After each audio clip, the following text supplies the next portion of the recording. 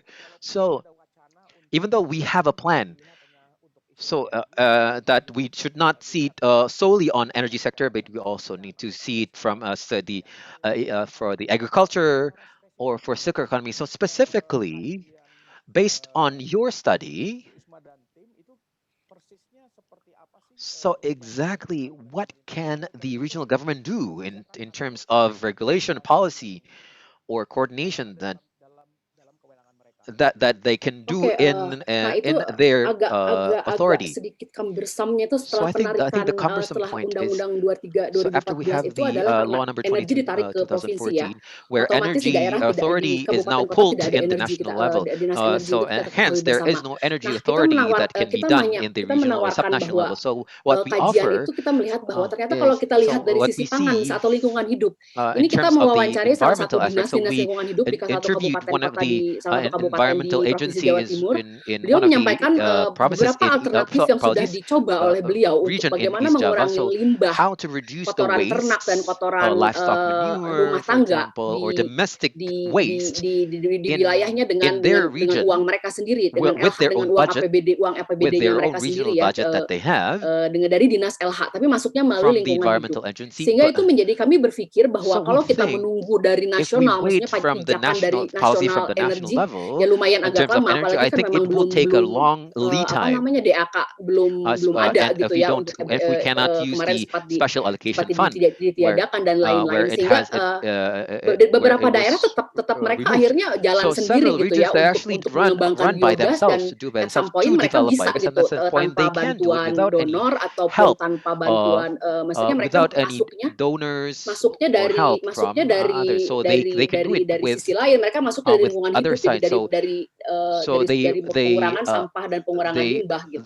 they Nah, do yang this mereka with the ingin reduction of waste and reduction ketahui of lebih banyak itu, and mereka what they sudah want membuat to nih, know misalnya further. reaktor So they untuk atau have, like, for misalnya example, a TPA reactor yang or bisa a mengurangi metana landfill dari that sampah could TPA reduce gitu. Tapi mereka methane kan gas misalnya mereka mungkin from dengar-dengar the bahwa itu bisa solid waste. dikonversikan secara So moneter, they tapi know mereka that they can treat do it not know in how modern ways, gitu. but Jadi do not mereka ingin lebih they don't know the diasistensi how to. bagaimana, karena menurut So they need undang-undang first juga the assist, sebenarnya kan because ada ya, based kalau on the kita law. lihat undang-undang So if you see 2019 the tentang law number manajemen lingkungan itu 2019 for the ada juga tentang environmental management system, carbon there is trading di also situ. Jadi mungkin itu pemerintah a daerah. Jadi mereka juga policy that lebih stipulates or that terinsentif gitu. regulates Jadi carbon merasa trading. oke, So saya hopefully it can be an mau incentive for the melakukan regional itu government. So okay, karena I ada will do that sesuatu gitu because ya. there is Karena something that I can get. kalau kita berbicara masalah Because if we kebijakan talk itu pasti about kan juga policy, of ada course, hitung-hitungannya, there would hitung-hitungan be a moneternya juga. calculation, economic Demikian Mas Fadli. calculation. Ya, terima kasih Bu Isna. Saya sebenarnya ingin Okay, berdiskusi lebih okay. banyak. I would really like to have a further discussion Oke, about it, terima but kasih. we have a time constraint. So this is really interesting, and hopefully we can have another time. Oke. So I will go to the next speaker. Andre Susanto will present about the environmental impact of kohe and domestic waste. Okay, good morning. Apologies. Good afternoon. So I would like to share my screen.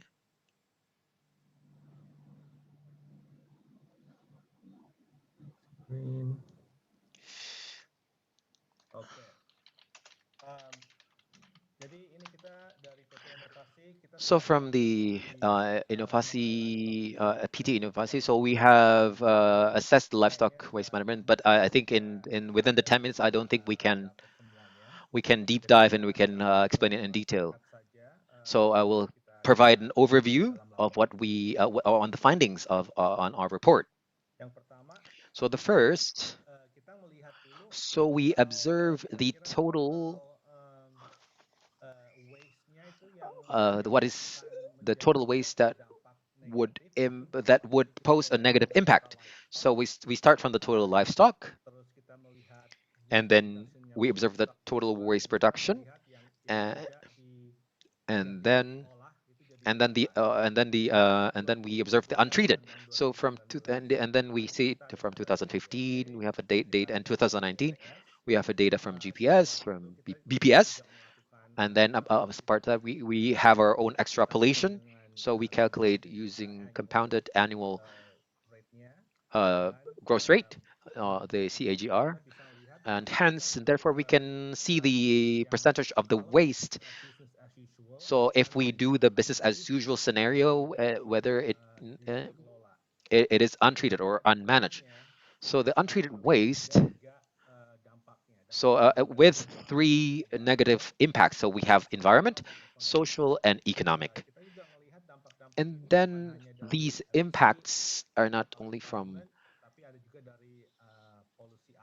then we have the for environment we have the water, and then for land pollution, and then for social, and then we have, so from the government or from the environment is unobserved, but in the social engagement we have some impacts. For example, smells, and then visuals of the waste on the streets, for example. And then the third pillar is, or the third negative impacts on the economic impact, for example, the environmental costs that we can avoid, and then the economic benefits, and then the cost if we need to manage the untreated waste, uh, but not for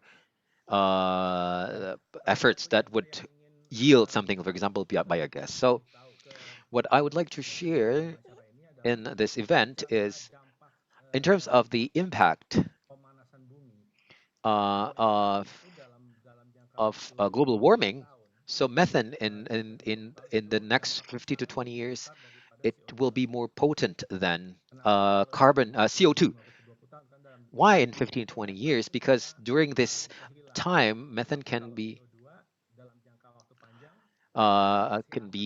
eliminated, but the CO2 in the longer term, it will stay in the atmosphere.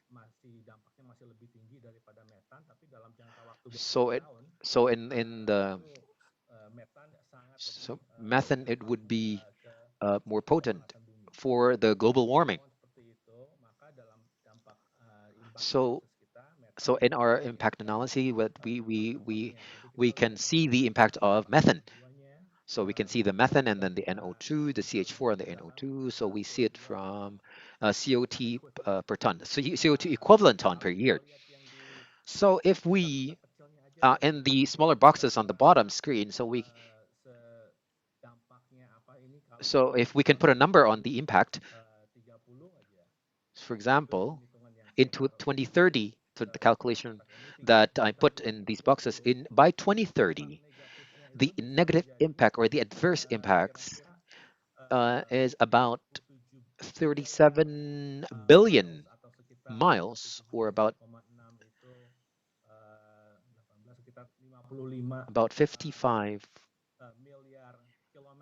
billion kilometers that has been used for vehicles or passenger vehicles, and about 1.7 almost 1.7 billion gallons, or about 6 billion liters for gasoline or petrol. So these are the adverse impacts or negative impacts that, as well as the for the untreated waste. And then for water, we can observe, and we also know, we're also aware, and we can experience in a global level. But what we can feel that is closest to us is the water pollution. Where are the water sources?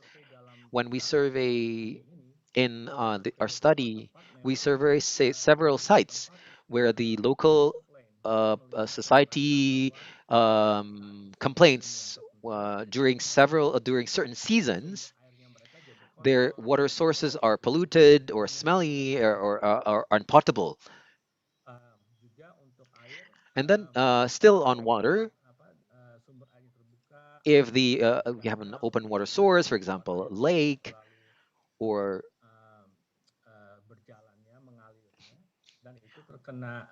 or for still waters, basically, and then it will has an impact from livestock manure. So this what you can see. So we have a lot of a lot of elements covering the surface of the water and where it would impact the animals living in, for example, fish. And then for social impact, so I have a study, so you can see the link on the bottom of the screen. So we have calculated from a myriad of ways that the social impacts from carbon in Indonesia is about $30 per ton, $32 per TCO2. So whatever we can see, so we multiply by $32, so we can get the value of the CO2 impact in terms of social cost.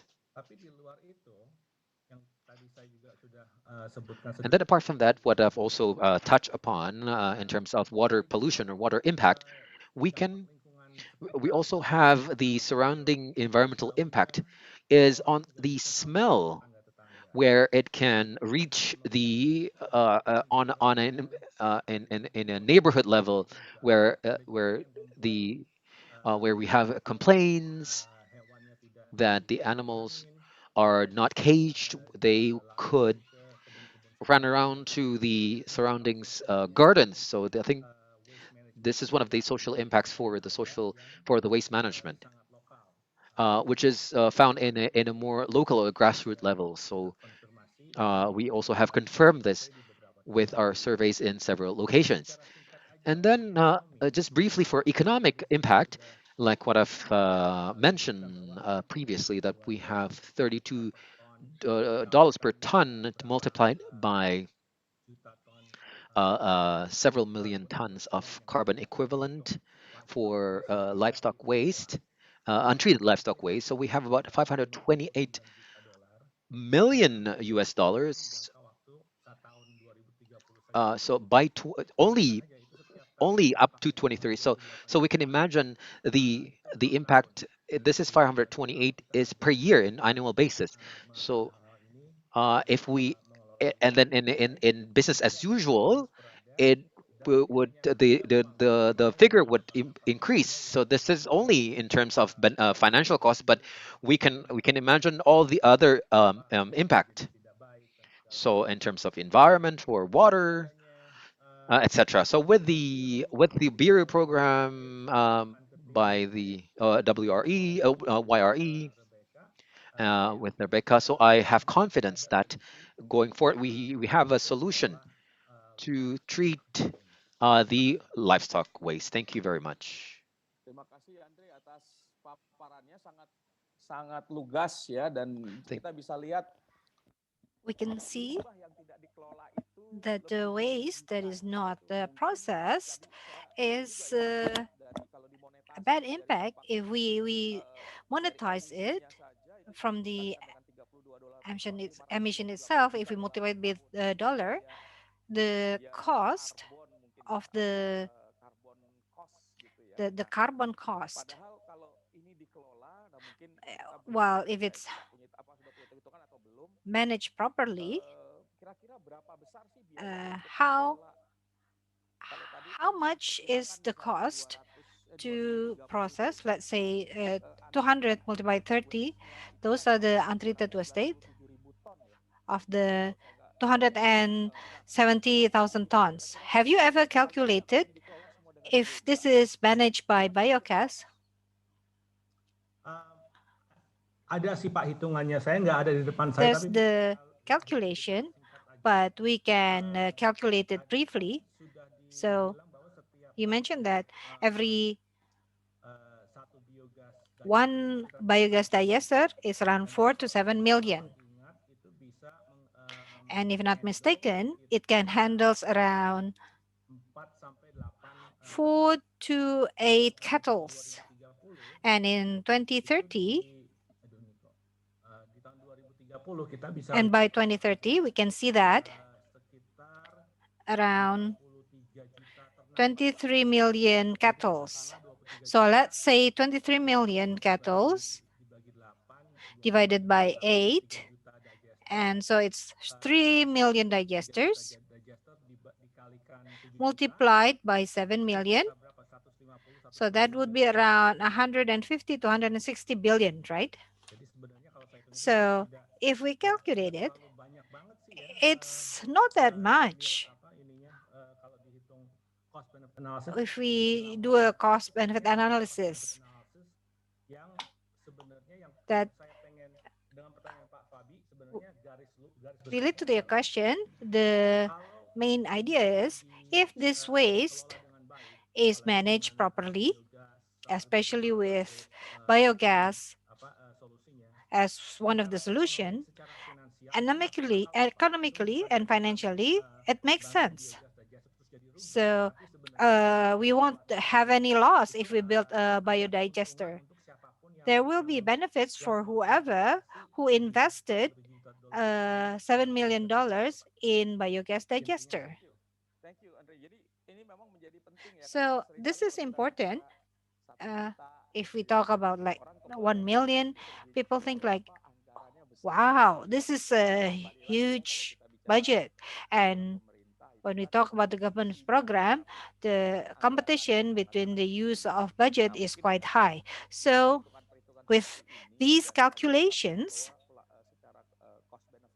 and using the cost benefit analysis, it turns out that it's cheaper to manage or treat these livestock waste and can generate benefits and also not reduce emission. So yeah, if it's treated well, we can do a saving, and also the social economy benefits we can gain from it. So the bioslurry economy, which will be presented later. So this is a good input for the policymaker in Indonesia. And if we will integrate it with the circular economy strategy, so our colleagues from HIFOS have to immediately use this in the strategy, submit the strategy to Bappenas, and also to the subnational, so that they can allocate it in the local budget. We will continue to the presentation related to the business of bioslurry by Mr. Teddy. Selamat. Please, Mr. Teddy. Good afternoon. Can you hear me? Yes, very clear. Mr. Fabi, my apologies. My internet connection is not very good, so I'm not going to show my picture and share the screen because my voice will not be clear. So can you please share my screen while waiting for my slide being presented? Okay, so the discussion is quite interesting related to Ibu Irma, who have explained about the policy handbook in biogas. And Pak Andre mentioned about the environmental impact and how biogas can help in this situation. Now, I will explain about the end product.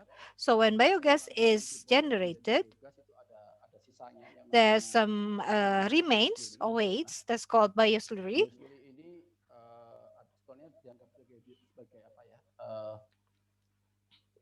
Sebagai byproduct begitu. It's a byproduct. But as the previous presentation said, this becomes more important, because it has a support towards the economy, and the value is quite large. 130 kilograms, it's equivalent to 130 kilograms of rice. So we were asked by the YRE team and HIFOS about to present bioslurry. Can go to the next slide, please? So I will talk about the methods and the fertilizer market in Indonesia. because bioslurry is considered as a fertilizer by the user. So the user is normally the cattle farmer, and in bioslurry, the producers is the farmers, cattle farmers, and the users are agriculture farmers. I will discuss about the market of fertilizer, and we will discuss about the market gap, challenges in the market. Next. Okay, next. So we have 43 respondents. We interviewed farmers, cattle farmers, agriculture farmers, okay, traders, fertilizer traders of biogas, and the producers of fertilizers, the organic and non-organic. So based on 49 respondents. Next.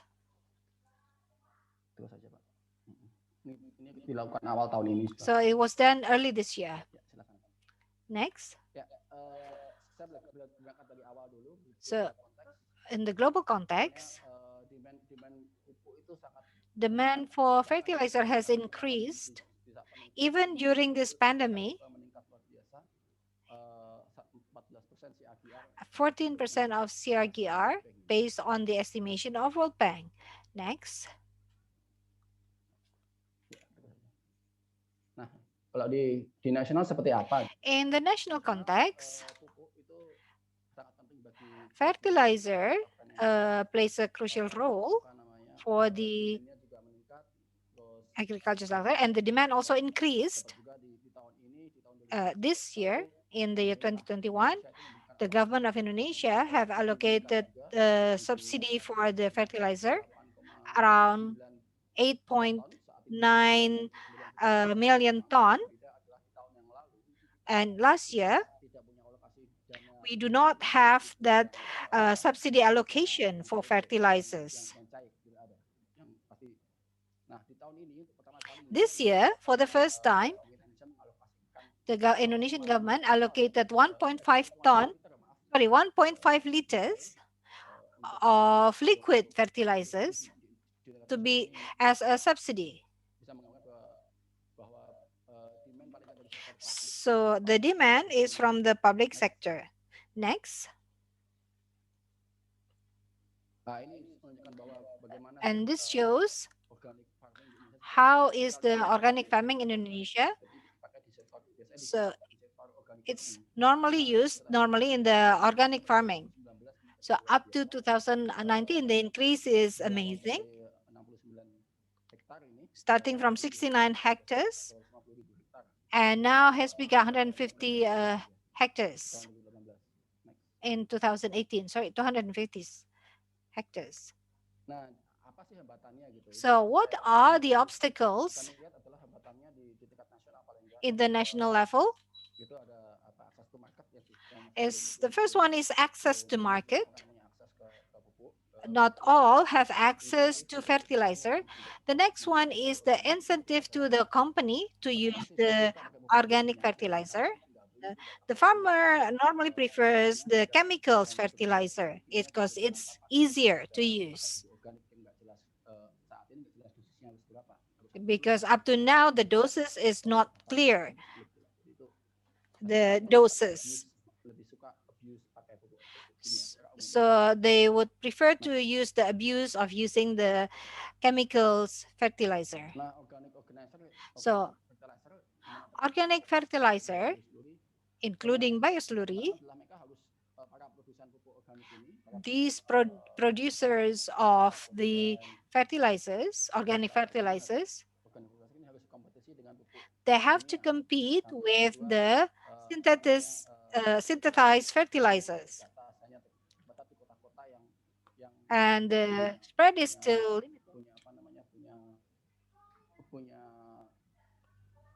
punya punya kesadaran mengenai ini. It can only be sold to farmers who have awareness of organic fertilizers. And the understanding of the farmers themselves is still limited because it's the result is long term. It's different with the synthesized fertilizers. The impact is quick. And the sectors for organic fertilizers, the landscape is quite long. If we see it from the producers level, it has to go through the distributors, especially the commercial ones. And then there's also competition with the synthesized fertilizer from the private company and then the government company. And also in the policy level, there's also the subsidy. There is cap, but the promotion is still weak. Especially for rice and corn, they still promote the synthesized fertilizer. And the quality of the organic fertilizer is still different between areas. For example, Central Java with NTB, the quality is not universal yet. And the production process is also not the same. Some mixed with the waste of cow, cattle, and other animals, so it's different.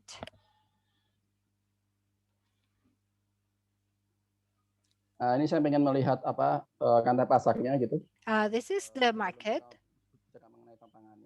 Before we talk about the challenges, so the market, the fertilizer producers, there's two. There's the state-owned and the private-owned. The state-owned targeted the markets that is subsidized by the government, and the private-owned focused more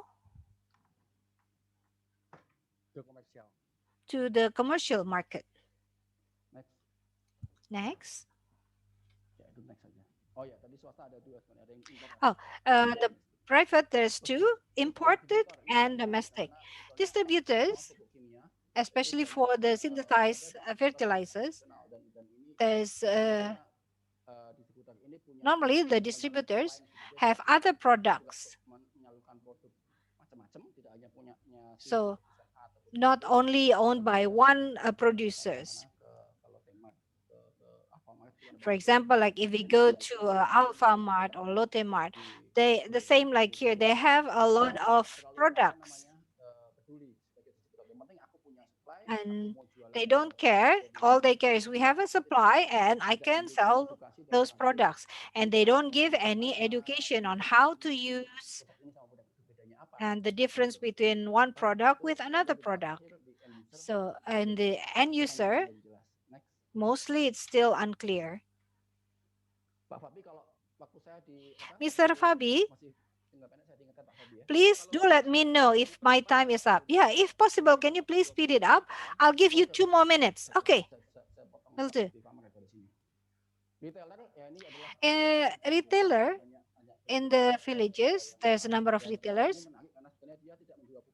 because they don't, it's interesting because they don't just sell fertilizers, they sell medicines, fertilizers, and their knowledge about fertilizer is also limited. Farmers, these are users. I'll stop here. Most farmers who use fertilizer are the smallholders because there are various type of farmers. Because they are smallholders, normally they're very sensitive. If they think that if synthesized fertilizer is cheaper, why should I buy an organic one? Hal-hal itu yang harus Mostly they are growing horticulture crops. So bio slurry as an organizer. I think that's it from me. Saya mau follow up sedikit. I want to follow up a bit from your presentation. You mentioned that the sensitivity of the price in the level of farmers, whether they use the synthesized or organic fertilizers. Berapa besar selisihnya, Pak? How big is the difference?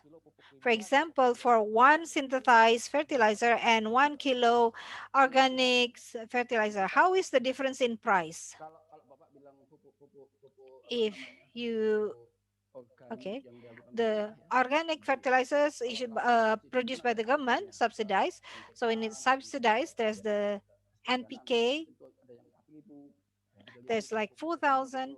And for organic, normally it's cheaper because the farmer, sometimes they sell it per sack. But the problem is the activity. Let's say I have 1 hectare with urea. Let's say for the horticulture plant, I just use 40 to 50 kilos, which is 1 sack. But with organic fertilizer, I will use more than that. For example, 1 truck. So you can imagine to manage 1 truck. So if I use the organic one, I can, if I give for the synthesized one, I can just use a motorcycle to buy. But if I purchase an organic fertilizers, I have to think of the delivery. Because if I buy a lot, I need a big transportation. But I will lose if I just buy little. And the liquid organized fertilizers is random. Sometimes it's like 10,000 per bottle, but there's also some who's like 80,000 per bottle.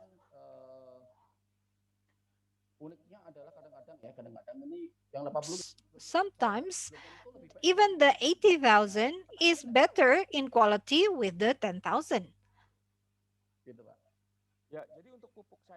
So for the liquid fertilizer, you not mention. So it's important then by recommendation related to the standardization on the quality and the content. I'm not an expert in fertilizer, but can it be a good solution? So let's say about the pricing, it can be more universal, so the farmers can be more confident. Can it be made like that? Yeah, but to get the SNI is challenging because the Ministry of Agriculture has also give a consulting on this, because but not everyone know. For example, if I only produce 100 liters, why should I obtain SNI? So yeah, so this is the challenge to do the standardization, right? So maybe inputs from this learning forum, this kind of practice situation that needs to be solved. Thank you for your presentation. So we have listened to 4 presentations, starting from the roadmap, and the supporting policy, and the impact of the livestock waste that is not treated. So from and also the market of bioslurry and the challenges to make the market grow. So it can be a benefit for the users of biogas. Now I would like to ask the opinion response from the 2 gentlemen here who we all know. The first one, Mr. Surya Dharma, the head of the community of renewable energy. So, Mr. Suyadharma, you've heard about the roadmap, the target of 1 million, and the potentials. From the perspective of the renewable energy community, what do you think? Thank you, Mr. Fabi. Can you hear me? Yes?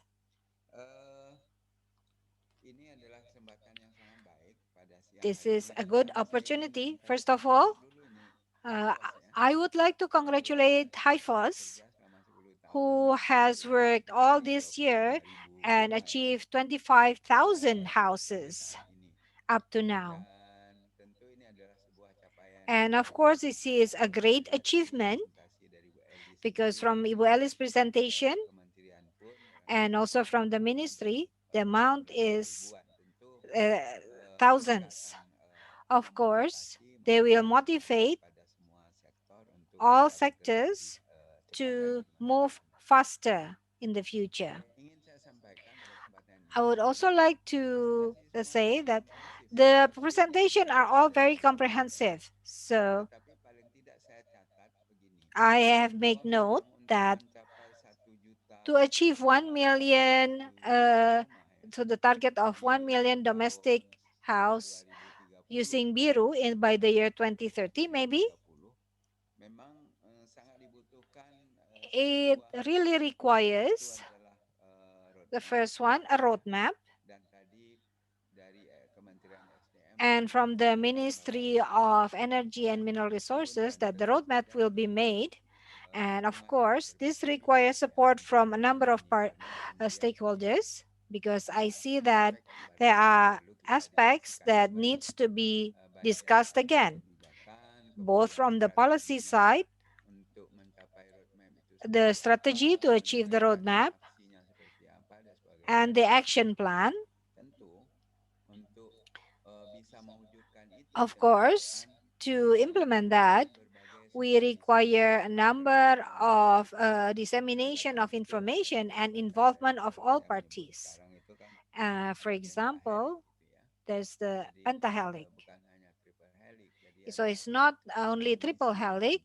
So it involves academician and bureaucrats, business players, and the society needs also to be involved.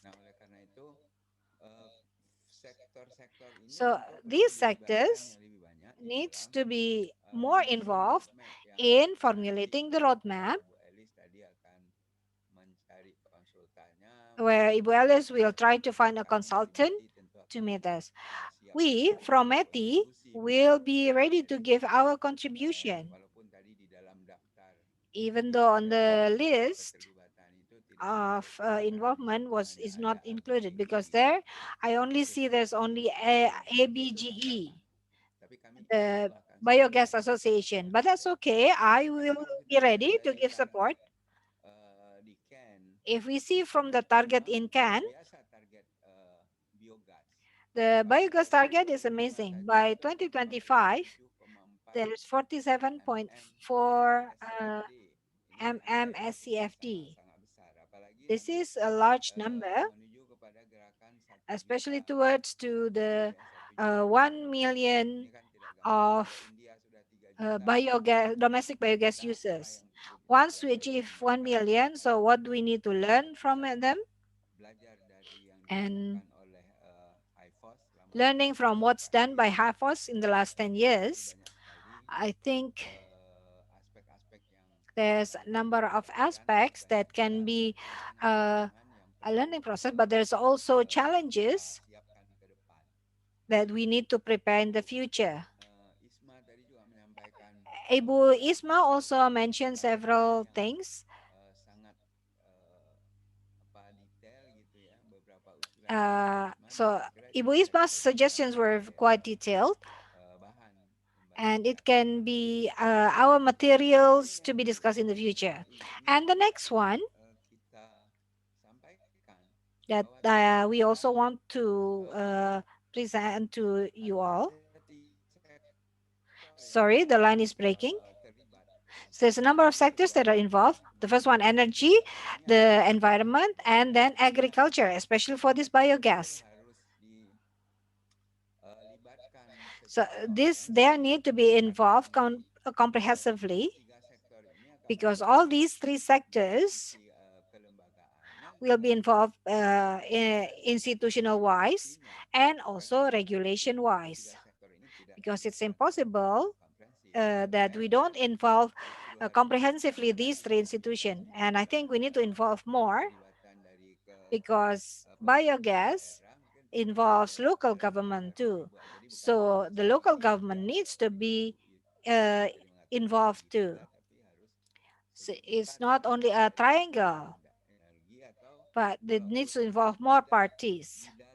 If not, maybe inside of the triangle, then maybe we can include energy, agriculture, and then environment, and then inside would be the local government, because the role of the local government is quite big, related to their spirit and others.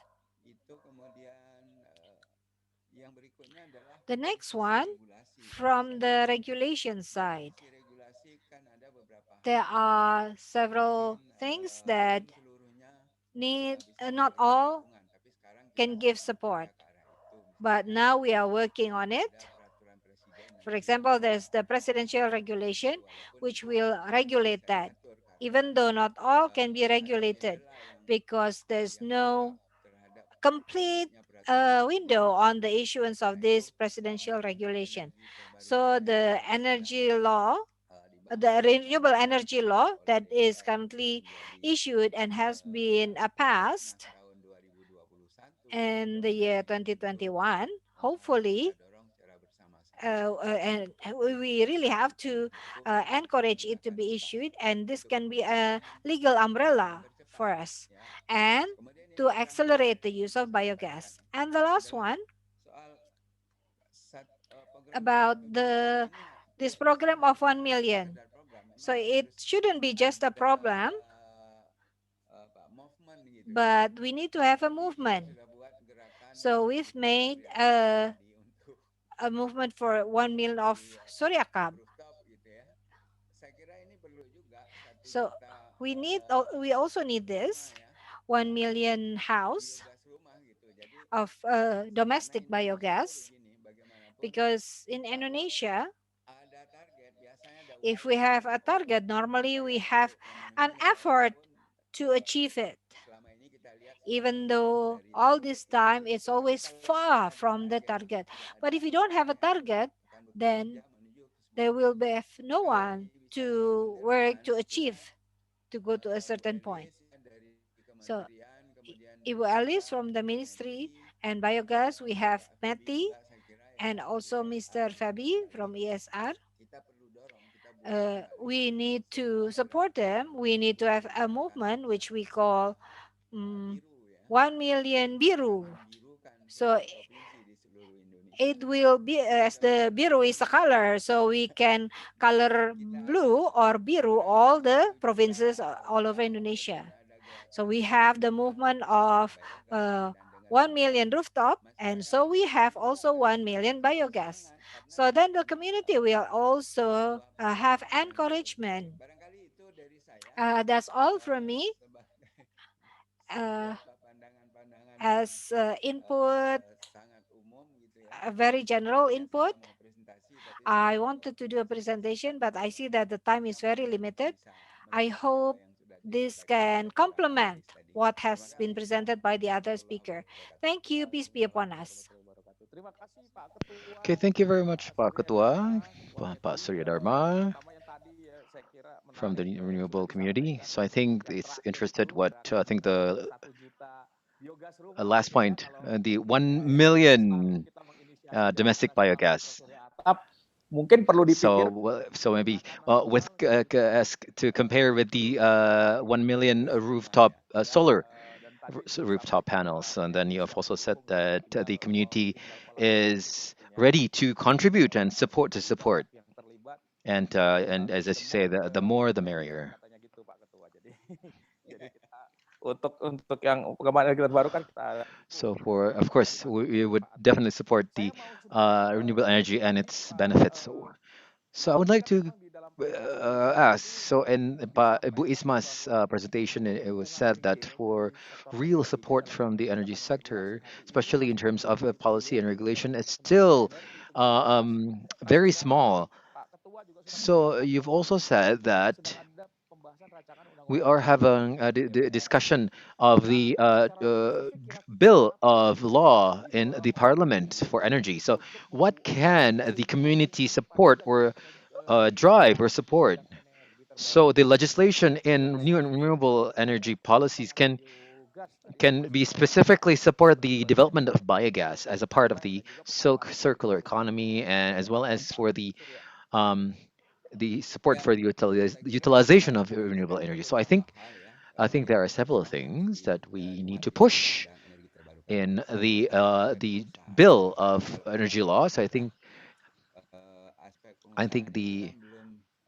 uh, the the aspect of for the biogas, etc., and then the engagement of cooperatives, because in the bill we have already stated that the uh, enterprise activity for renewable energy is for energy for electricity and non-electricity. So it can include industrial raw materials and for petrol, or and then so yeah, and then biogas or biofuel can be a substitute for petroleum or for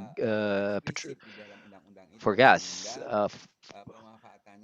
So I think it will be explicitly stated in the law, the bill of law, and then secondly, that's like what Bu Isma said about the pricing. So no, we don't have a pricing parameters that we can include from the business sectors and then including financial institutions, etc. So in the roadmap, of course, we will provide a window, so the market. So in terms of pricing mechanism should be also regulated in the law, in the energy bill. And then the third, in terms of incentives, because of course we would require a certain incentives for the interest of the sector. For example, for fertilizer.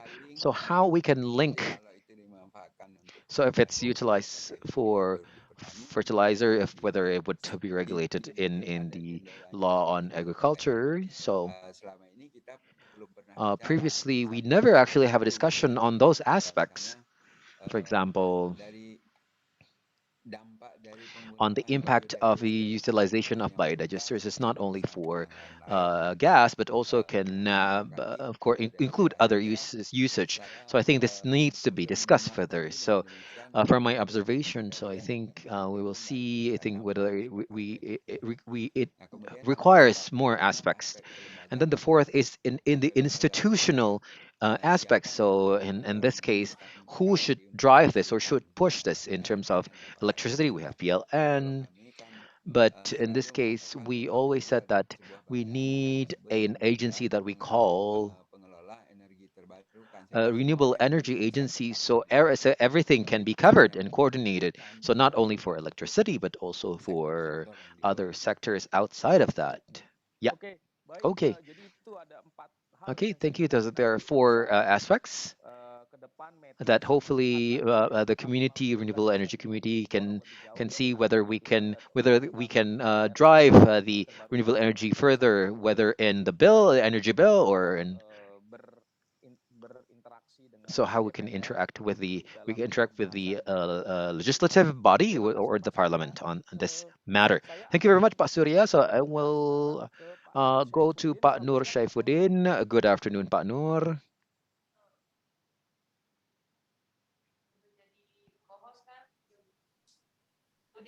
Halo Pak Nur, apa Hello, Pak kabar? Nur. How are you? Kita udah setahun Pak. Kita udah setahun nggak ketemu ya Pak Yeah, Nur. we haven't met for a year. Yeah, with Pak Fabi. Yeah, okay. Okay, Pak Nur, thank you very much. Pak Nur is from the Central of Policy of Fiscal from the Finance Ministry. So, or MOF. So you've already observed or listened to several presentations. So I think there are two things related to Ministry of Finance. So first of all, on the allocation of budget or budget allocation, and then the second thing is we also observe that waste from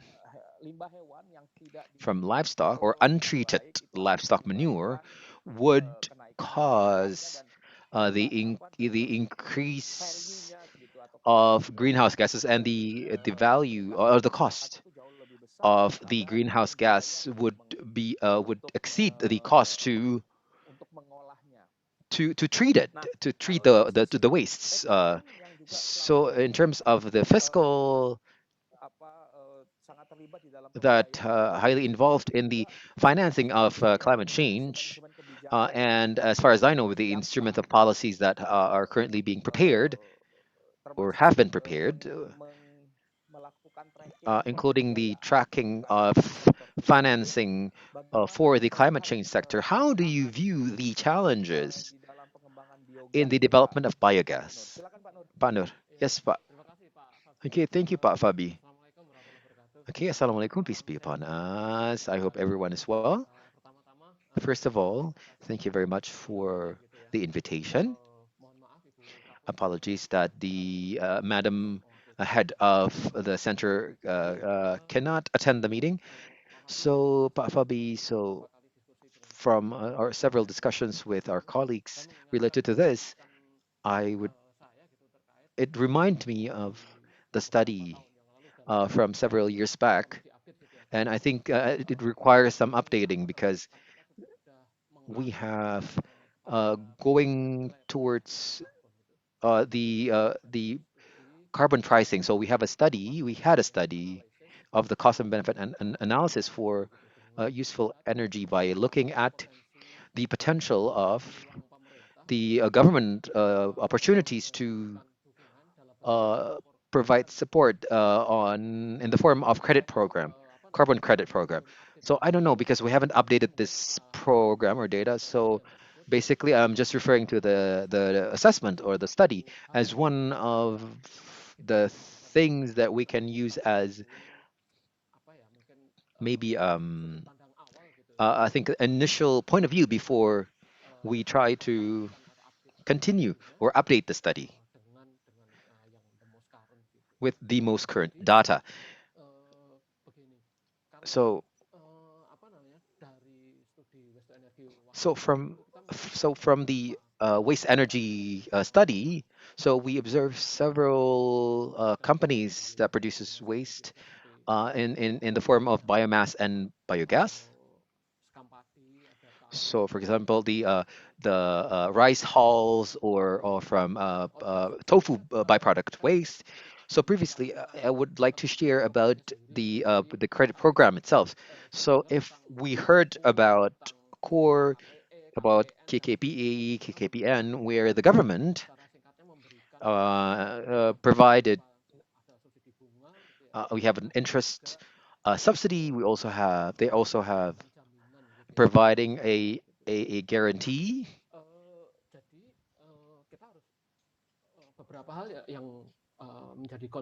So I think several things that needs to be to be our concern, whether the biogas business players, so especially that targeted the small and medium and micro enterprises. So whether we are ready to put some money or investment. So in terms of investment, of course, we need to be supported by funding or financing through financial institutions, in this case, banking or other financial authority or institutions, because of course, they need to have at least two things. First, they have margin or profit from the investment, of course, and the second, whether they have collateral. So I think this would be interesting when the government support is expected to leverage the business players of all of the two.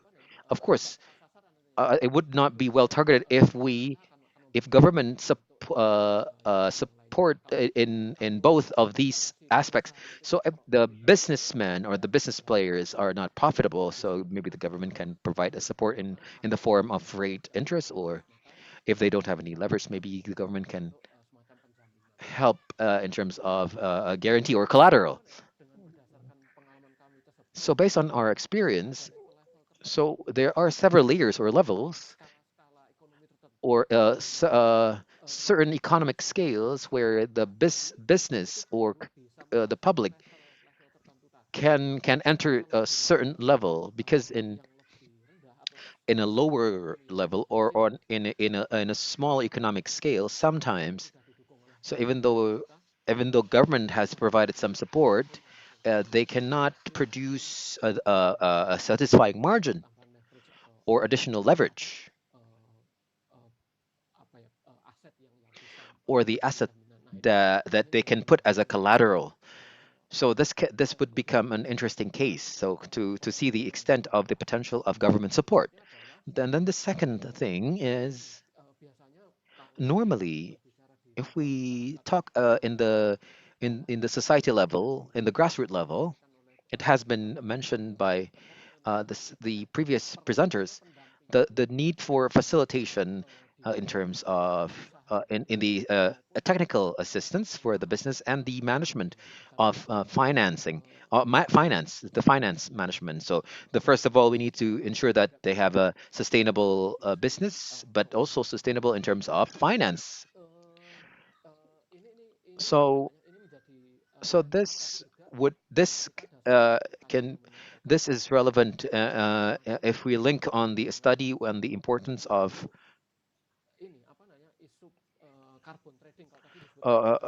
carbon trading, where for regional government require assistance on carbon trading. So I think one of the additional form of economic value for the public or businesses is additional value of the reduction of the emission that they are conducting or they're doing.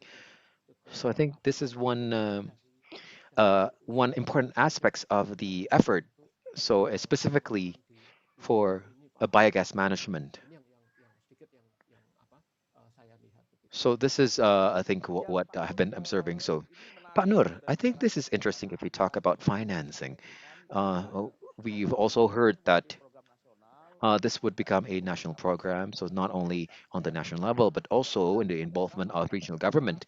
So down to the provincial and the municipal regency level, where they can provide some, or they can innovate. For example, the North Lombok said that this year that they have the program to improve their livestock, and we have several agencies who will provide financing in terms of financial government support, and can be combined with so not only the procurement or adding more livestock, but at the same time we can add we can put the biogas installation to treat the waste. So regional government with their limitations can innovate in that regard. So I remember the Minister of Finance have the instrument. We have tapetake, where you transfer an incentive to the regional government, and then they will for the regional government who can protect the forest. For the regional government in terms of provincial or the municipal has a program in the context of biogas, and then you can say that we want to develop the biogas program as a holistic approach, and then we link it with incentive or the transfer fund that will be provided by the national government. Is a similar thing can be possible for biogas?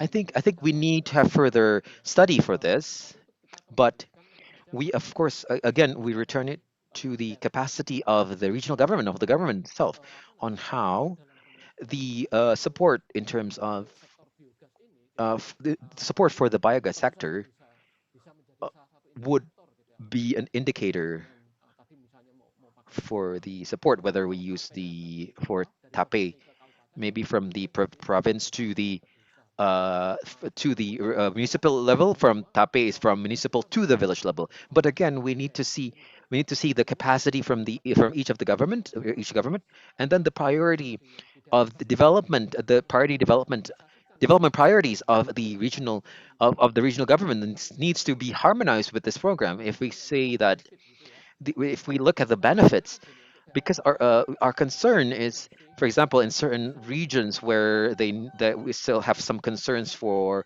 education development, but we need to reallocate the fund to support this program, and then due to their limited fiscal um, uh, uh, uh, capacity, of course, it will be the main concern. I think what we need to find, what we need to see when we need to the indicators that we need to identify is a program can that has two aspects. So one is the key development uh, the development programs that in terms of assistance we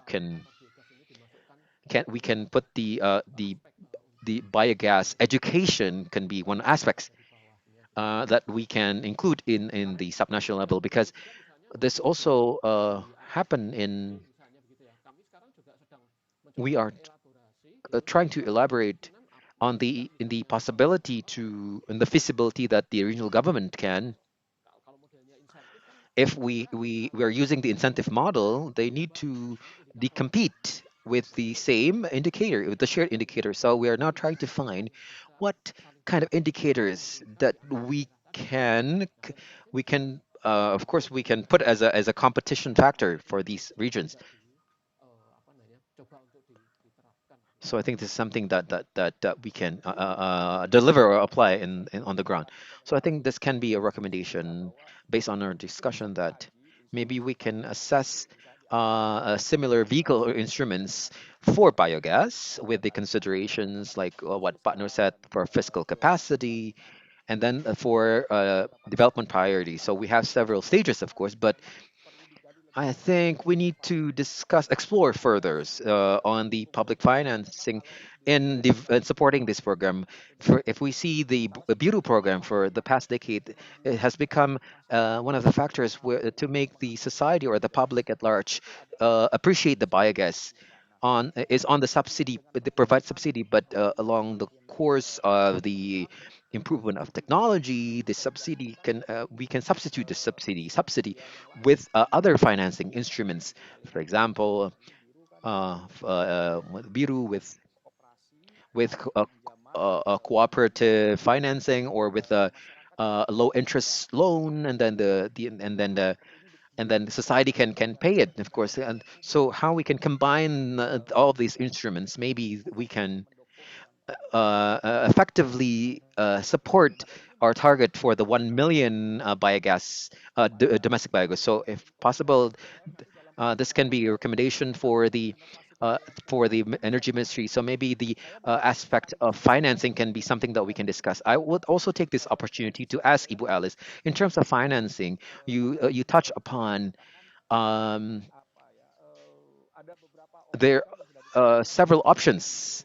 We have from KLHB, from the environmental fund. Maybe maybe you can talk a little bit on the financing aspects. Hello, Ibu Alice.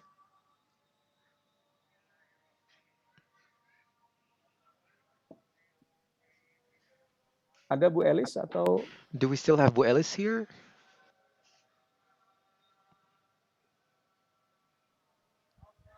masih belum ada? Oke. Okay. Bu Alice is not here, so I think we are we have come to the end of our session. So if I may ask two closing statements from our responders, from Pak Surya and Pak Nur, related to related to recommendations to the implementers of biogas, or the biogas activists, to ensure that we can achieve the 1 million biogas domestic biogas target. Okay, thank you very much. Pak Feby. So I think the first that we see, so the society is um I think they're not well informed on this program. I think they have a very limited information on the biogas, but because of these constraints, cause or warrants low response from the society, warrants less than positive response from the society. But I think we need to accelerate this effort. So I think technical assistance, we need to ramp up the technical assistances, including the need to prepare the human resources, the talents, certified talents. So from the our community has prepared the use of biogas, communal biogas. So I think the certification has already have already made the from the energy ministries. So if we can deliver this, of course it would be better. So that's one on the technical assistance and the competency building for operational and maintenance. And then second things on the information dissemination. So I think this is something that also needs to be improved and engaging multiple stakeholders. So if maybe those are the two things that Terima kasih I Pak think Surya. as my recommendation. Okay, thank you very much, Pak Surya. Pak Nur, Closing statementnya Pak. your closing statements, the brief closing statements for you. Okay, thank you very much. So the initiatives on biogas is very good since it touch the grassroots level and require coordination from multiple stakeholders. And it's also said that the requirement of capacity improvement of the capacity building from from the people on the ground, and of course we need to have a a big global framework for in terms of financing instruments that we can channel to the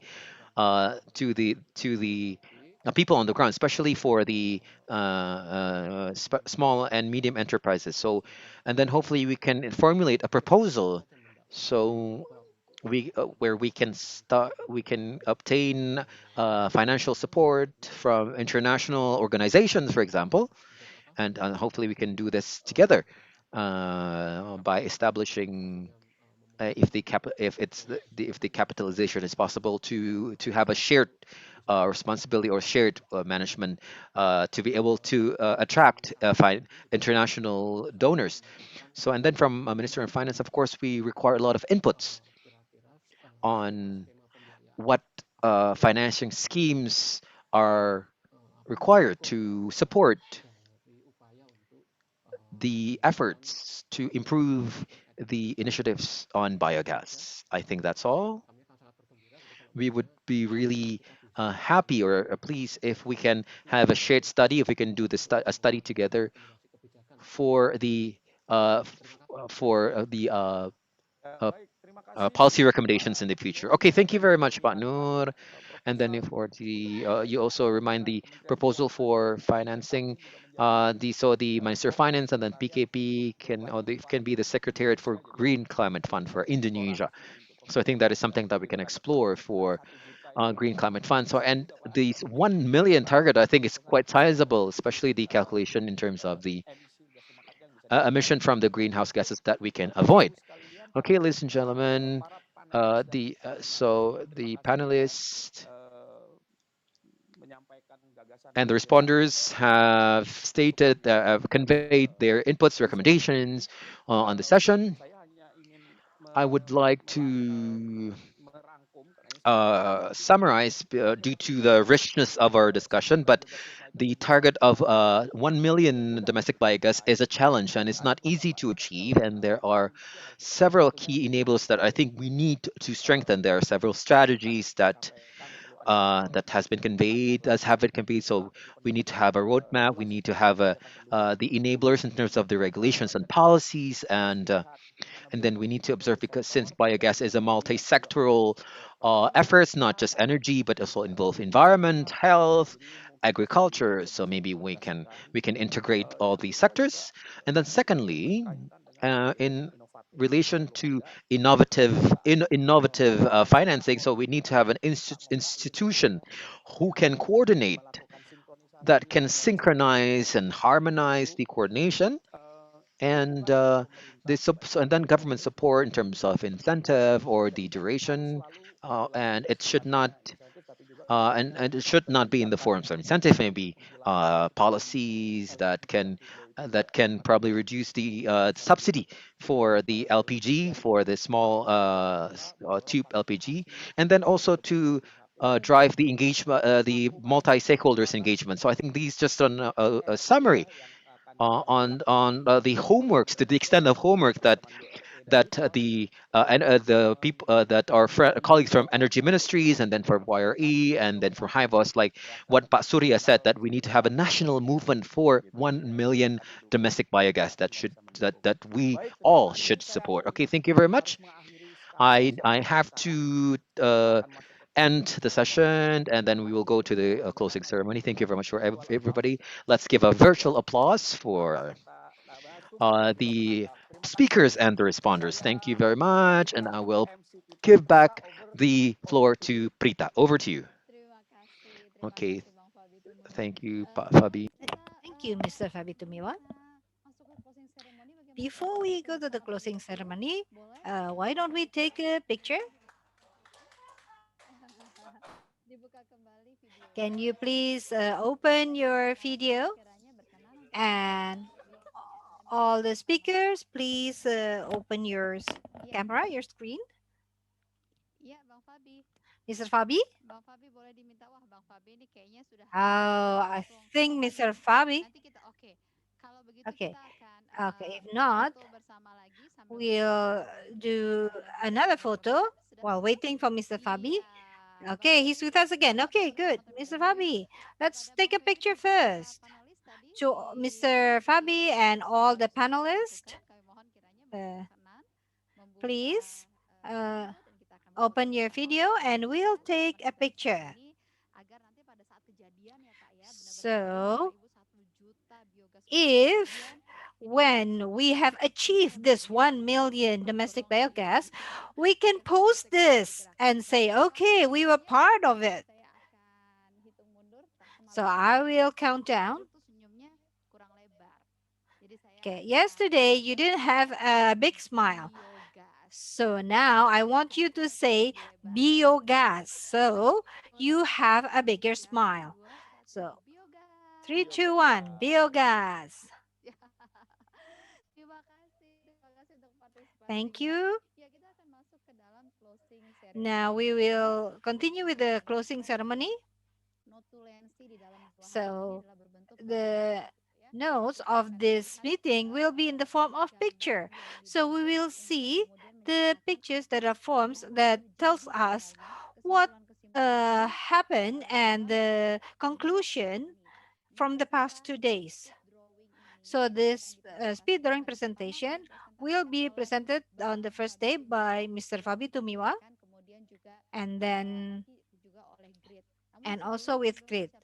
But before we present the presentation, I would like to inform you that it's nice to know that these 2 events, there's a lot of participants, even though these are very specific events, but the participants are outstanding. On the first day, around 123 participants in the opening ceremony and in the plenary, and also in the press conference. There are 37 medias, and in the breakout rooms, almost there are around more than 50 to 60 up to 100 participants in each breakout room, while there were 4 breakout rooms, which was done since 10 a.m. this morning. So in the second day, there's around 311 participants who has joined us. So that's amazing. And we also share this through YouTube. So there will be more participants. And we also have satudekadebiru.com. And there's also participants joining through satudekadebiru.com. Around more than 500 joining from that link. So it's good to know that we have many people who has the same vision to drive energy from biogas. So now we will start presenting the speed drawing presentation. Okay, Mr. Fabi, go ahead Ya, on the first Mas, day. tapi mungkin sebelum saya Thank you. menyampaikan But dari before I present speed it, drawing-nya, jadi sebelum can you please show kita the akan video speed drawing so our colleagues can see the process, which will be played by the Bahasa Global, please, the organizer.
Ya, baik, terima kasih. Tadi sudah Thank kita you. udah lihat proses So we've seen the process of the hasil 2 hari ini.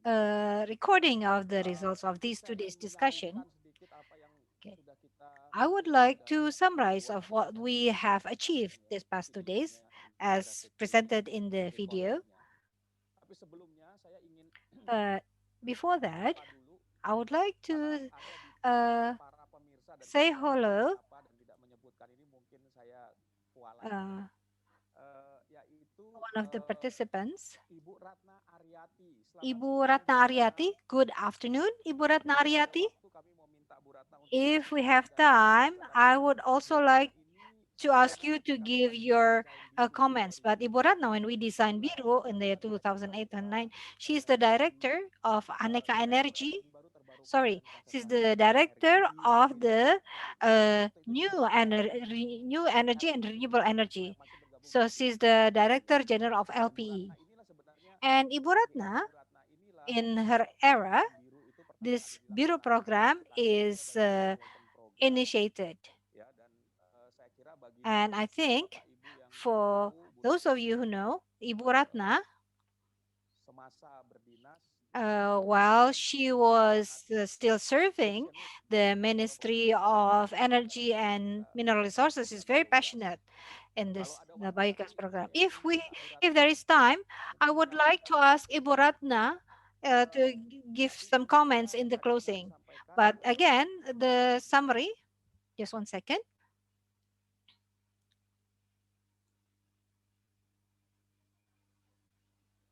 baik jadi kalau kita lihat program So biru if yang sudah we berlangsung selama 1 see dekade this BIRU program, which sebenarnya has been punya ongoing tujuan for untuk 1 mendorong decade, perbaikan masyarakat is dan to apa yang support the prosperity dilakukan of oleh the biru community.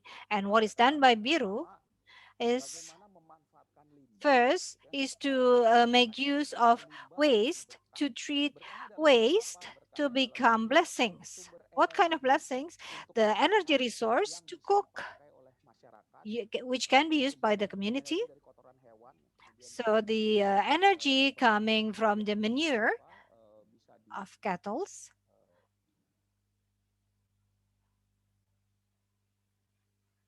yang kemudian bisa and then dipakai untuk menggantikan LPG, it can be menggantikan used to bahan bakar, replace dan LPG, menggunakan woods, limbah menjadi sumber energi ini, and by maka using this tidak hanya waste energi into yang source of bisa energy, kita dapat we manfaatkan, don't tapi only nanti get energy, but we get untuk other untuk benefits.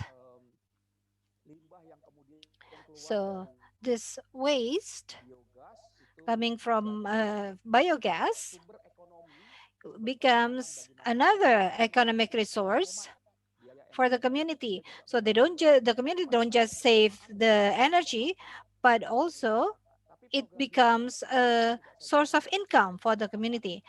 So overall, this Biru program does not only increase the income of household, but it also opens opportunity by opening job employment, and it also supports the agriculture farming by using the organic fertilizer to replace synthesized fertilizer. For example, the story from Mr. Suradi, who said that people buy a lot of this organic fertilizers compared to the synthesized fertilizers. And this biogas program also gives a lot of benefit to the local government. We also heard yesterday that for the local government in the biogas center, it becomes a tourism object. And the local government, because they see that this program is interesting, they have a commitment to support the development of biogas and integrate it with the development of agriculture farming or cattle farming. That's what we heard yesterday. And there's a challenge that after a decade, this biogas program would like to be improved further to achieve 1 million domestic biogas users. And to achieve that, it requires support in the form of policy, regulation, incentives, the developing of capacity, technology standardization, and dissemination of the information and marketing. Those things are needed using the instruments which maybe not well known now. We discussed about the carbon tax instrument, which maybe can be integrated into the improvement of the value add of biogas. Yesterday, we also observed that the government, the central government also support, and this biogas, it's aligned with the efforts of the government by reducing the import of fuels and LPG. So the solution by using biogas is expected in the long run to reduce those imports. And if our imports is reduced and the subsidy can also be reduced, then we will have more devisa reserve to uh, further to have to develop the economy of Indonesia. So the development of biogas is in line with the transition strategy, the strategy of transition of energy, which has been initiated by the government, which we have observed from the Director General of BTKI. So what do we need to do to achieve that? So this is a big challenge, we know, but we see that there's a number of activities that can be done. So the supporting policy up to now is not coherent, and hoping that because there's the draft of the renewable energy law, the support can be more explicit.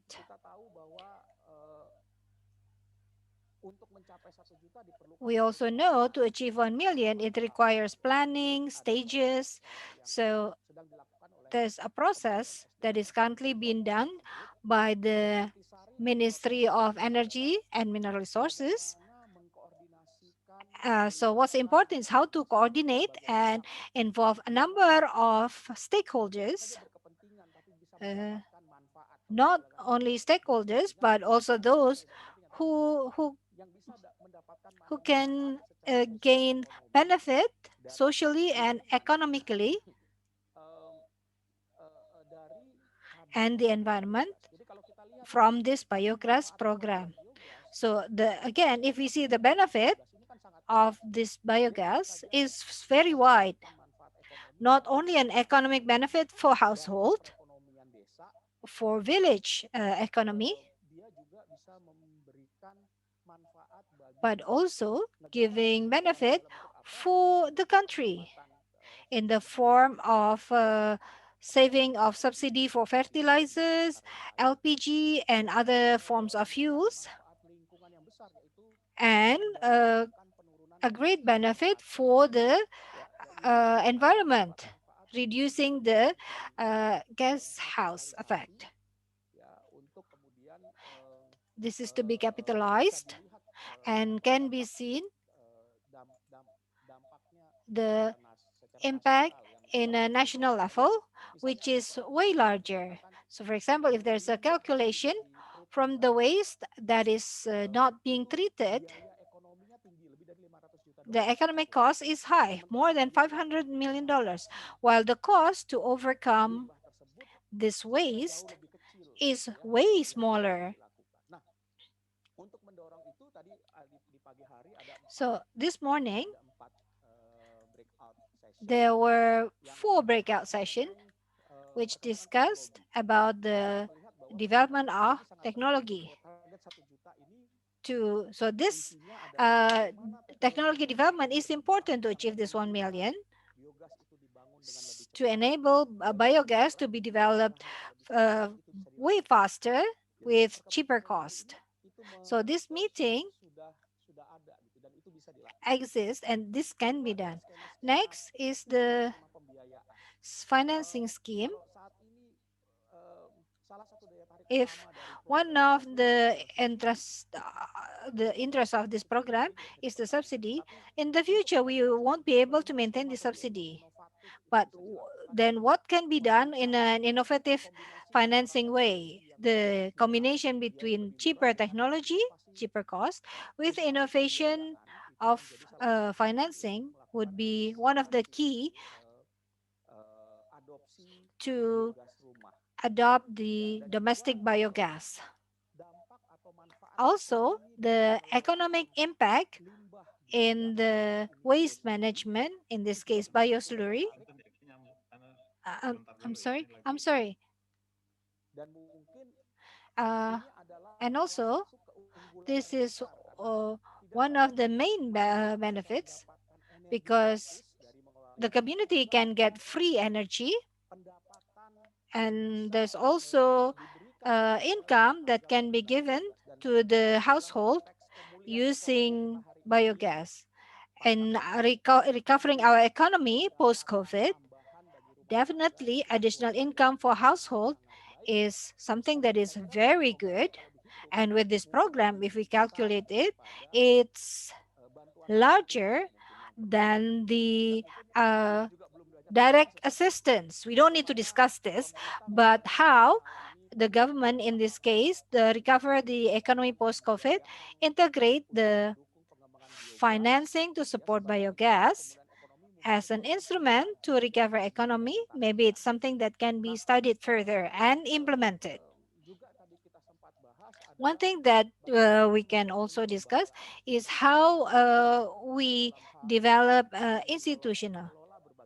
So how we manage a number of expectation to make this program a national program. It requires the involvement of numerous parties.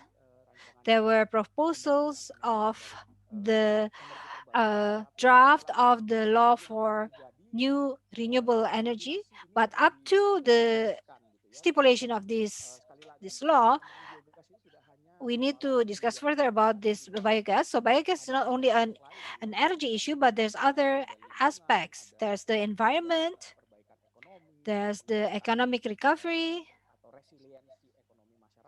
or maybe we can say the community economic resilience, and health and environment.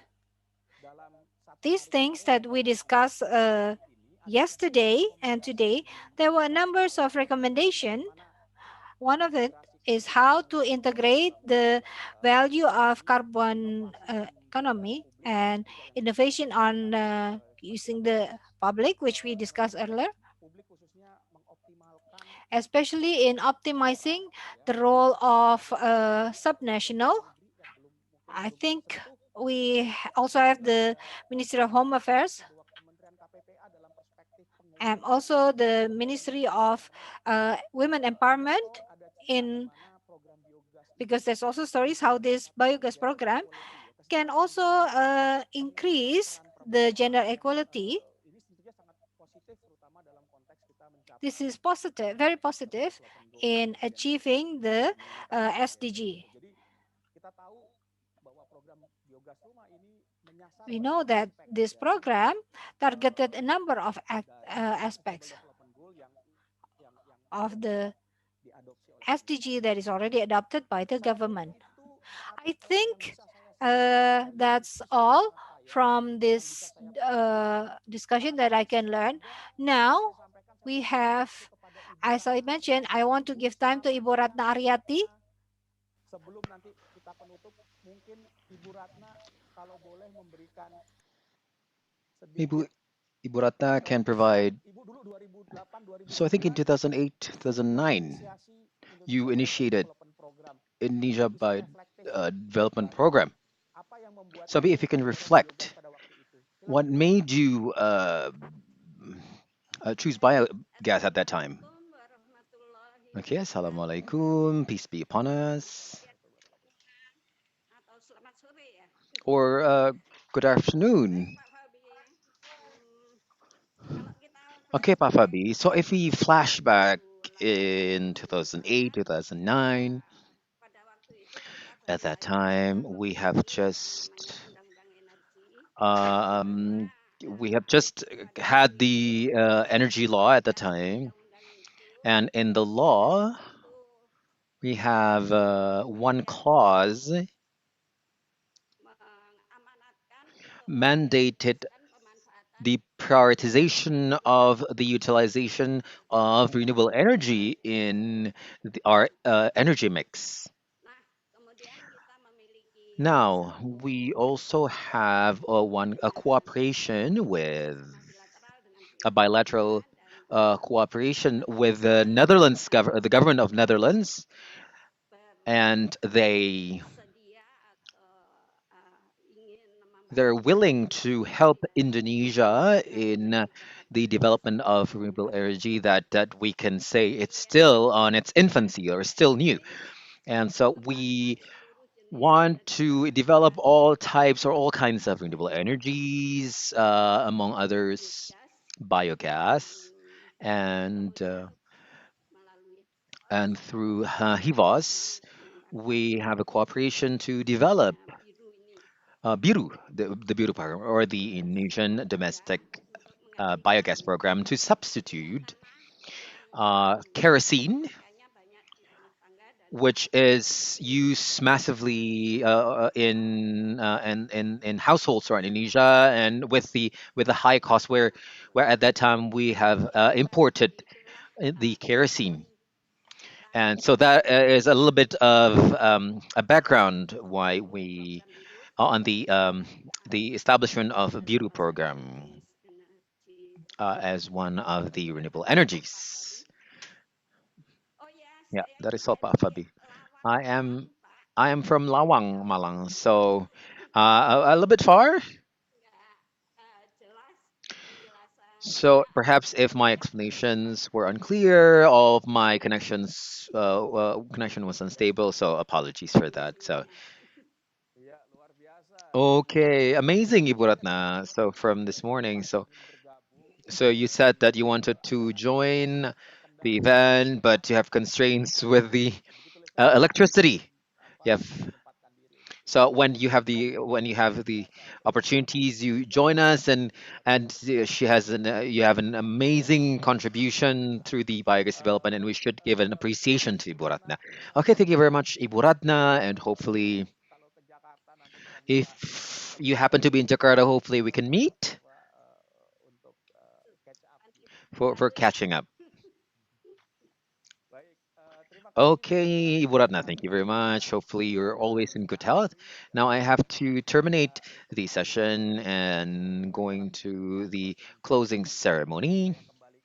I would like to give back the floor to Prita. Thank you, Mang Fabi, and thank you very much, Ibu.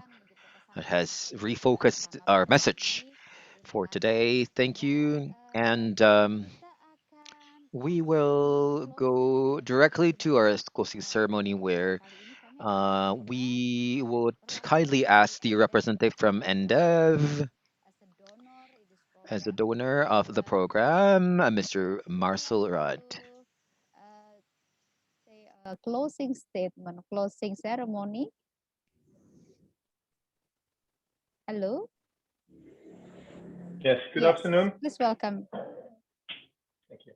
Good afternoon, and thanks for the invitation. I'd like to deliver my closing speech to this event now.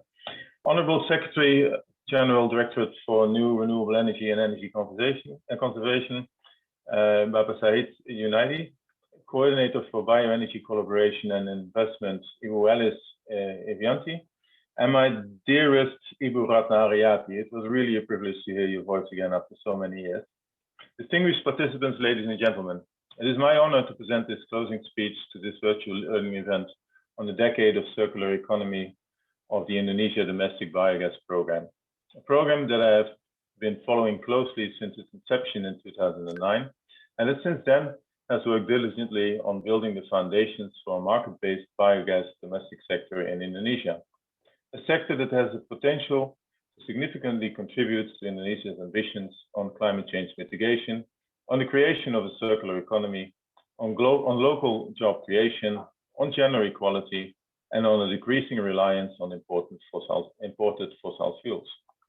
A sector that also delivers on the ambitions of the Global Sustainable Development Goals, in particular SDG 7, on energy access and on clean cooking for all, which are the main objectives of the global NDEF program that I represent here today. For these reasons, as NDEF, we have been more than happy to provide our support to the BIRU program over the last decade. In the last two days, the key lessons from the last decade were shared and intensely discussed amongst participants of this event, and successes were celebrated. To recap, over the past 10 years, Hivos and Yayasan Rumah Energy have, together with their public and private partners, built an impressive basis for a biodigestive sector in Indonesia, including 25,184 working installations serving almost 120,000 people with biogas as a source for clean and convenient cooking.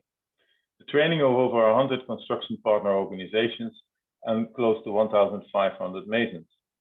More than 47 partner organizations, including issuing close to 10,000 credits to farmers, and putting IDPP quality standards as a key to robust, sustainable digesters, also often for non-IDPP partners.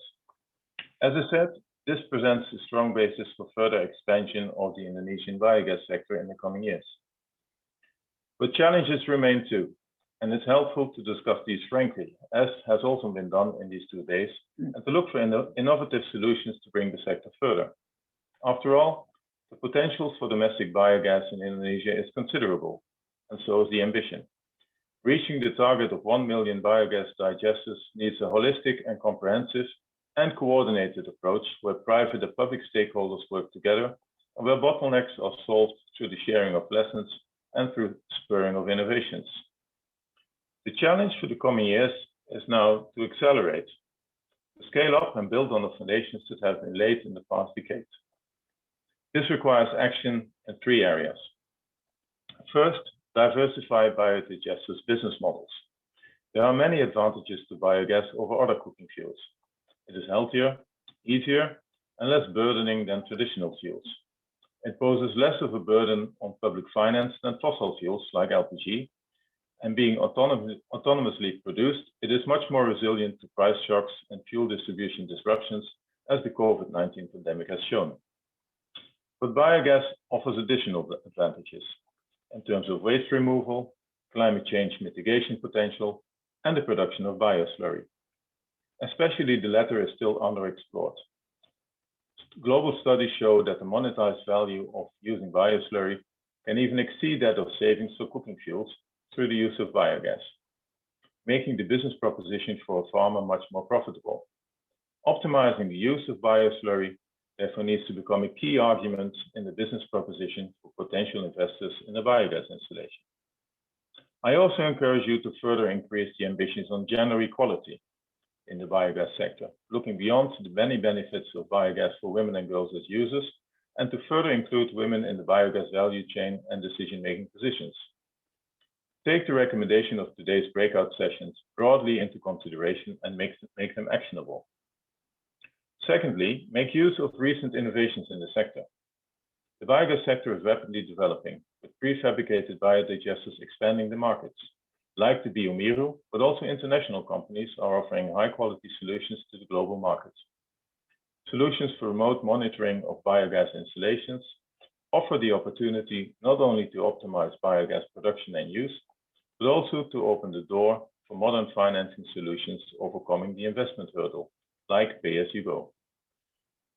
Related, safeguard the image of the sector by assuring quality of both existing and new technologies and suppliers through the sector-wide application of transparent standards and make after-sales support a key marketing argument.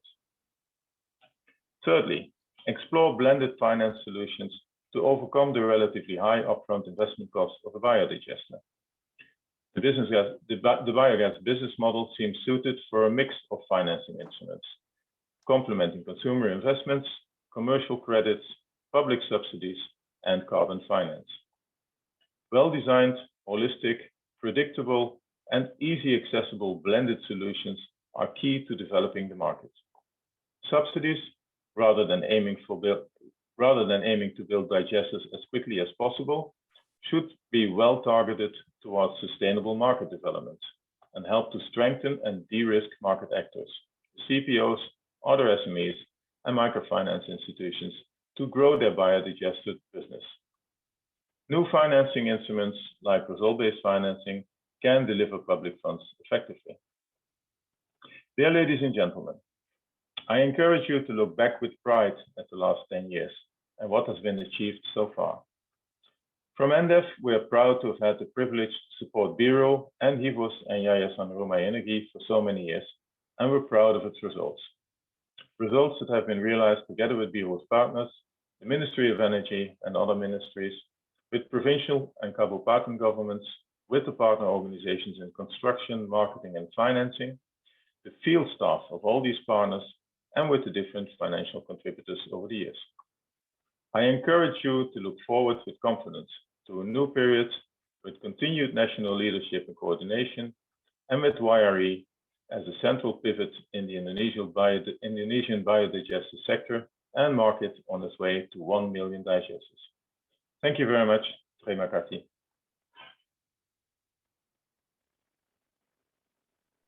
Yeah, thank you, Mr. Michael Red from NDEF, Energizing Development, for your closing speech. Dan Bapak Ibu hadirin sekalian. And ladies and gentlemen, before we go on to our closing ceremony, there's one question on how we can continue this program to meet the target of 1 million domestic biogas. So that is the main objective. Now to that, we will watch a video of a handover of the program implementation from HIVOS to Yayasan Rumah Energi, where the target of 1 million domestic biogas will be rolled out with some acceleration efforts and to driving all the stakeholders role in the biogas development. So that is the aim of the event. So we invite as many as possible stakeholders. Let us sit together and work together to achieve that 1 million target. So let us watch the video of handover.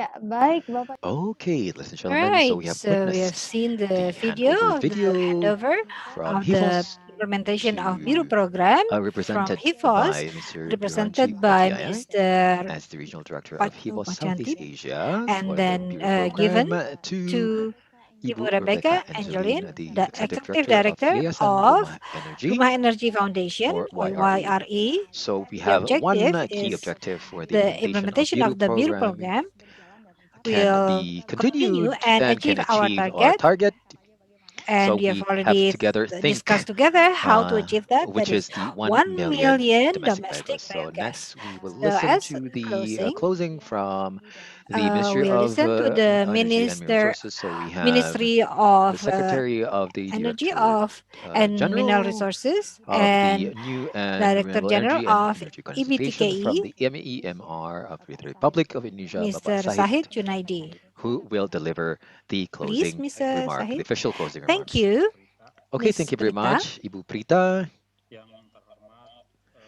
the Honorable Regional The Director Regional of Director, HIVOS, Southeast Distinguished Asia, Regional Director of HIFOS and Netherlands Netherlands Enterprise Enterprise Agency, as a Agency, representative of as NDEV, a representative of NDEF, Pak Mr. Marcel Marcel Rats, Ratz, and Director Executive Executive of Director Yayasan of Rumah Rumah Energi, Energy Foundation, MLRI, all the officials all in officials the in the Ministry of Ministry of Energy and Mineral ESDM Resources, and and officials related from other ministries, relevant line ministries, officials in and the regional line government, officials in the local government, from representative from state-owned BUMN enterprise, and then organization, representative for international academician, private organizations, sectors, academia, and representative from the business sector, and users or the beneficiaries of users or biogas, beneficiaries and the of media representative, biogas, all medias, the speakers and spokesperson, moderators, moderator, and ladies and and other gentlemen, participants. Assalamualaikum, peace be Peace upon be us. upon us. Okay, salam My sejahtera. greetings and good Good afternoon. afternoon to all of us. Okay. Let us Praise praise the Lord God Almighty that due to His based blessings due to His that blessings, we can can all be able gather to gather here here today in health in good health and attending in the the closing of learning event closing of one event decade of the circular 1 economy decade of of journey of the BIRU program. biogas program, domestic We would biogas like program. to extend our We also appreciation like to convey to our HIVOS and appreciation Yayasan to Rumah Energi HIFOS and Rumah Energy for Foundation for your their excellent good cooperation cooperation in in using utilizing the their capacity, ability, experience, experience, and resources, resources and and your function that they have functions in in helping supporting the success of to BIRU, make the this Indonesian program domestic of biogas domestic program biogas a across success the in the regions sector in of bioenergy. Indonesia. Our We also would like to appreciation extend is our also conveyed appreciation to to the distinguished uh, participants, ladies, ladies and all of gentlemen, who you, have ladies and gentlemen, who has contributed contributed so that in the this success of this event event. is And of becomes a course, it successful will event be and also a good a good momentum momentum and and a also a celebration and celebration information and dissemination and dissemination a of commitment information and plan our for us for the biogas commitment development, plan domestic biogas of the development development in of biogas Indonesia. in Indonesia. Ladies and gentlemen, and distinguished participants, Distinguished ladies and gentlemen, the this domestic BIRU biogas, program or what we know as BIRU, that has been as mentioned conveyed or has earlier, been delivered was initiated previously is by an cooperation, initiative by collaboration between Indonesian government. the In government of this the Republic case, of it's Indonesia, in this the case, the Ministry Ministry of Energy and of Mineral Resources, ESDM and and the the government of Netherlands Minister Netherlands, in this has case HIVOS, has gone been for one conducted decade for 1 decade as as a a multi-stakeholder multi-stakeholder program program aims at with the contributing objective to the to welfare, contribute the to the economic prosperity welfare and and economy poverty and the reduction in reduction of poverty Indonesia in Indonesia through the provision through the of clean and providing affordable availability energy. of access of energy to this community. Several notes of One the of the notes of the delivery of the implementation program. that the So the opening and press opening conference ceremony attended by and the press Director General conference of attended by EBTKE the Director and the General Regional of New Director and of Renewable Energy HIFOS and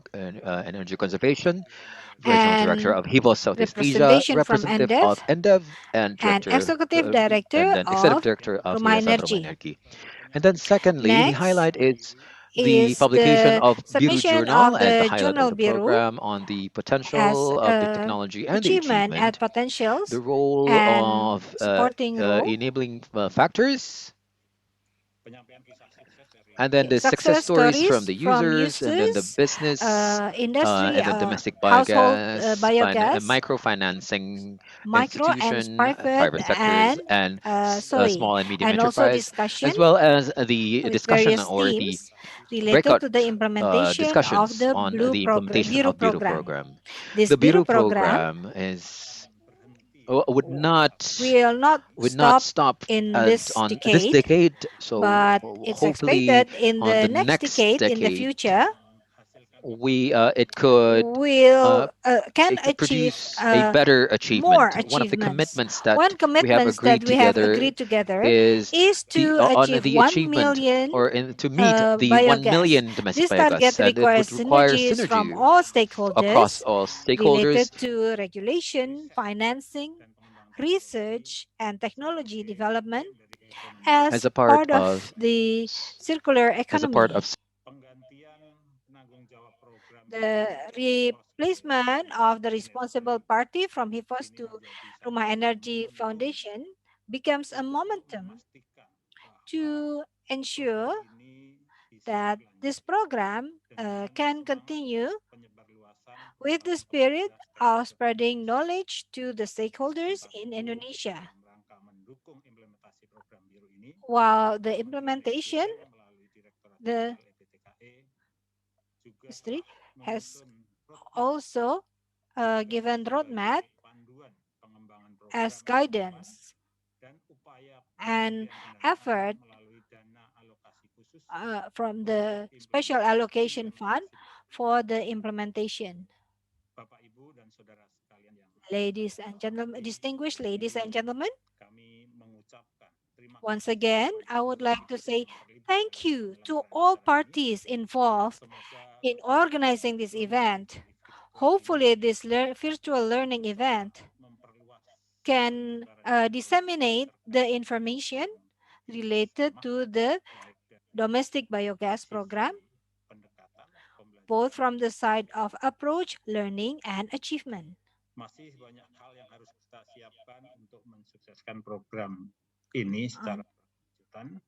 This program to gain benefit, the most benefit. We hope, ladies and gentlemen, you continue to involve giving positive contribution in this BIRU program in the development of the renewable energy in general. Hopefully, we can all achieve this national goal in order to implement an independent Indonesian community, justice, and prosperous. That's all from me. Finally, peace be upon all of us. Thank you. Thank you very much, Mr. Sahid Junaidi. And so let's give a big applause for our event. So can you please, Mrs. Sestijen, Mr. Michael Ross, can you please open your screen again?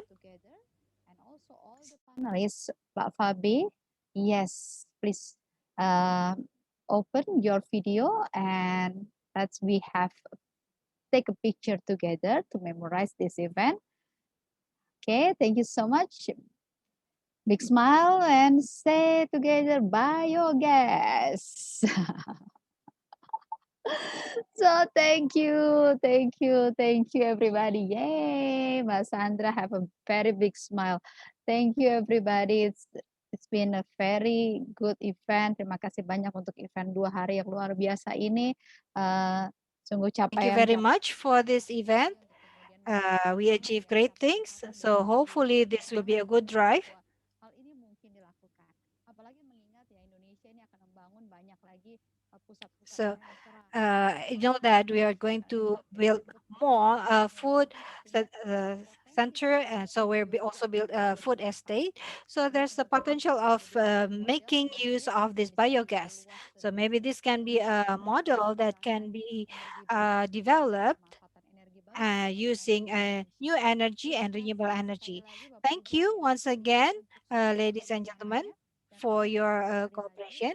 And once again, the website satudekadebiru.com can still be open, and you can access there in the website satudekadebiru.com, which is the implementation in various sites, and there's the lesson learned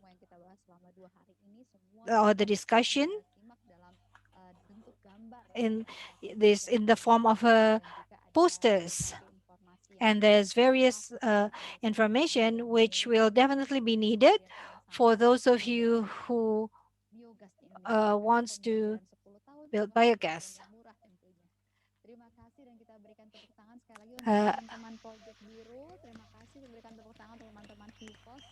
Hasil pekerjaannya luar biasa dan tepuk tangan lagi And of untuk course, teman-teman Rumah let's Energi just yang hebat applaud sekali for luar biasa. the Yayasan Rumah Energi who will continue. Will take the baton from now on. Okay, congratulations, Ibu Becca and our colleagues in the Yayasan Rumah Energi. Thank you very much.